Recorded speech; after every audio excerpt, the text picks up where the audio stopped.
a humbling celebration for us. We haven't had any big parties or anything. We don't really go in for that. We baked a cake and had a cup of tea, and that was a nice little moment. But nothing more than that. And this year is a nice celebration year as well, because it's the 25th consecutive season that we've been open to show off what is our magnificent display of snowdrops. And you've timed your visit today perfectly. This is them at their absolute peak, and you'll see in the gardens daffodils and cyclamen and the smell of sarcococcus in the air today, which is wonderful, the Christmas box, as well as crocus and other things which are in bloom, like hellebores and trees that are in blossom that I'd expect to see perhaps in March and April, but not in February. So it's an unusual year, and your timing is absolutely perfect to come and see us. We're open every day until the 6th of March this year, so we've got 2 more weeks, and we're confident that the display will remain good. So do tell your friends and family and neighbours and colleagues to come along if they haven't yet. The weather forecast is very good for this week. And in the last 250 years, we know a lot of detail about my ancestors who've lived here, from my parents who are still very much involved, been here for 50 years, and their generation 8, and our children. Kat and I live in the Priory itself, so it's a living, breathing family home. We have 4 children. Elsa's 10, Laurie is 8, Guy is 7, and Tess is 5, so we've got 4 small children. So it's a noisy affair. We've just had half term, which has been great fun. And they've been racing around the gardens a fair bit, the children, in the last few days. And what a wonderful place to grow up, and I certainly enjoyed it here as a child. It's a great privilege to watch my own children grow up here too.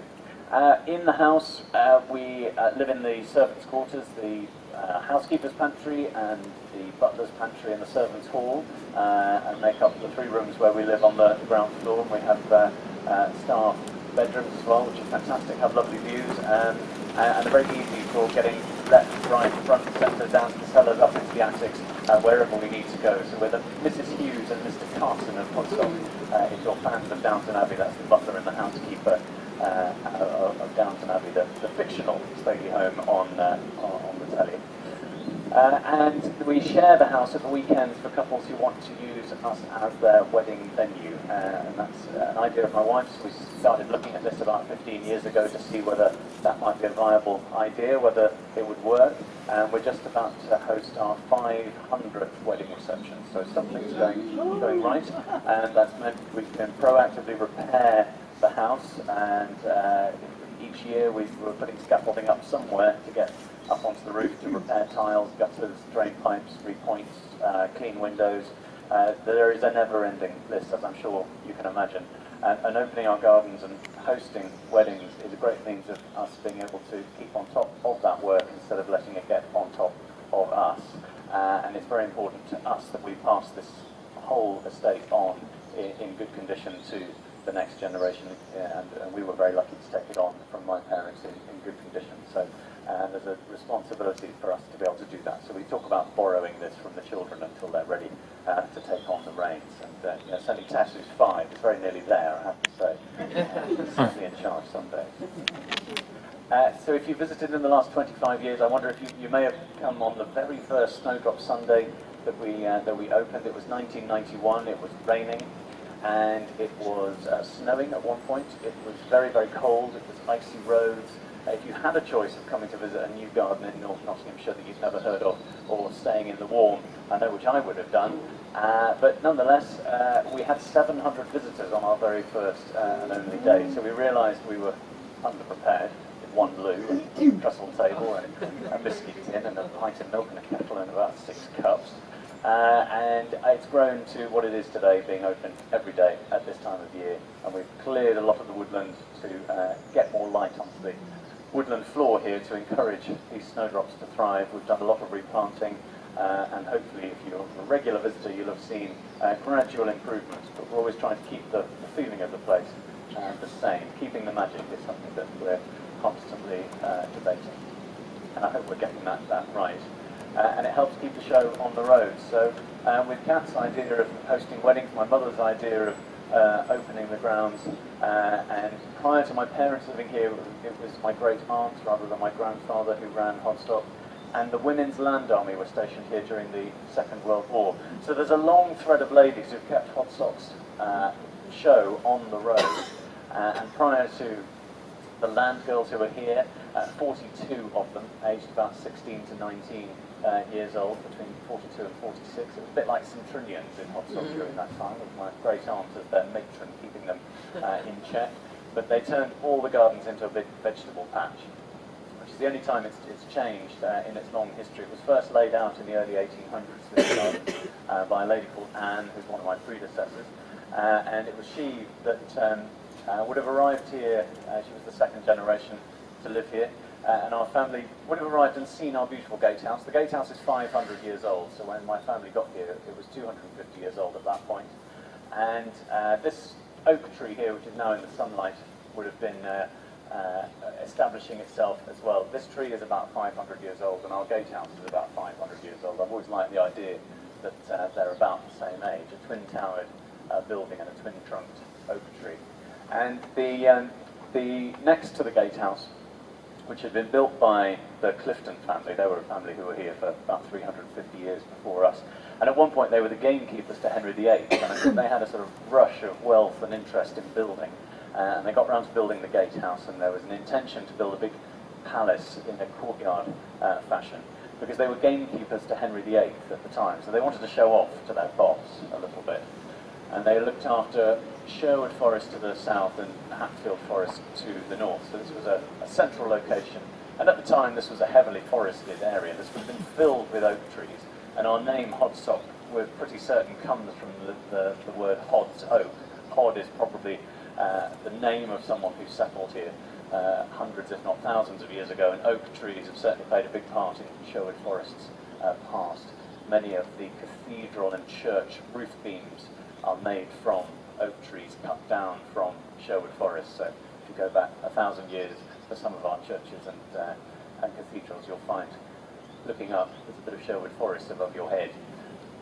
So Hod's Oak is the nature of our name, and the Cliftons entertained Henry VIII here in 1541 with Catherine Howard, who was wife number 5, second to lose her head. And that summer, they were on their way up to York, which is about as far as they got, and on their way down they needed to relax, and they came and stayed with the Cliftons here for 6 days and were given an enormous amount of entertainment.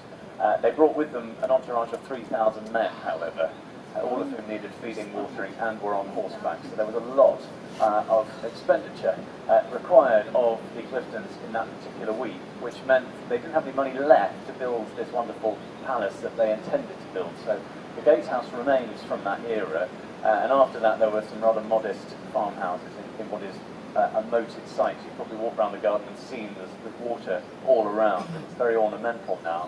Certainly the pond is there to reflect the house in the water, which would be hard to see on a slightly windy day like today, but it's not meant to keep people out. It's meant to be a nice, welcoming place to go and have a picnic and that kind of thing. So Anne, who's my predecessor, decided to knock down all the Cliftons' farmhouses and build the wonderful building that we now know as Hodsock Priory. When she built it, it was just known as Hodsock.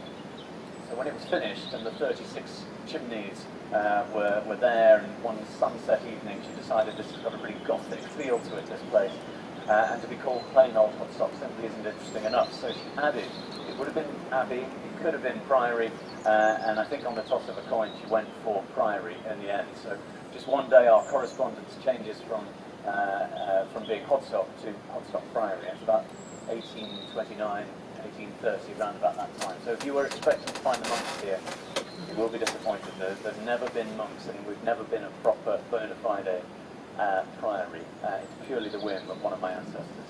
And Anne's left an amazing legacy. She landscaped the gardens. She would have recognised them today. The only time they changed, like I said, was in the Second World War, and they've been gradually restored through the 50s, painstakingly in the 60s, and much more intensely in the 70s, 80s, and 90s with my parents in charge. The gardens were laid out to be a romantic place to have a wander around, so it's ideally suited to being a wedding venue and a family-run garden now as well. And she planted these lovely little white flowers that she picked up from her travels. Many of the snowdrops are native to Central Europe. If you travel to Turkey in particular, the European side of Turkey, you'll find lots and lots of snowdrops there, and they were very easy to come back. They became very popular in this country after the Crimean War. So it's in that area, and soldiers brought them back in their jacket pockets and wrapped in newspaper and the like, and in their travelling cases, and they became a real obsession for British gardeners. We've just got ideal growing conditions for them, the right amount of wet and wind and sunshine, and they thrive underneath trees in particular because they get this mottled shade even in winter.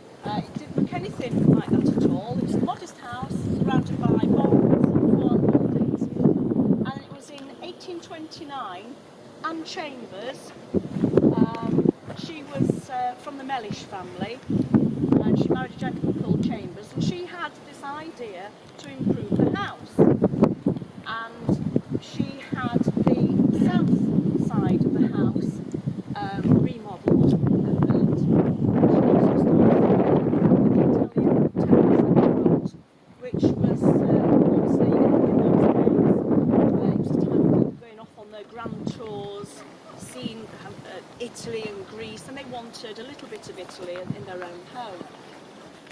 And then it was in 1871, the north side of the house, that was then remodelled and built by a lady called Margaret Mellish. And you'll see it's a totally different style at the back, where as you come in from the car park at the back of the house, you can see that's Victorian, and this side of the house is Victorian. And then the house at that time was just simply known as Hodsock, or Hodsock Hall.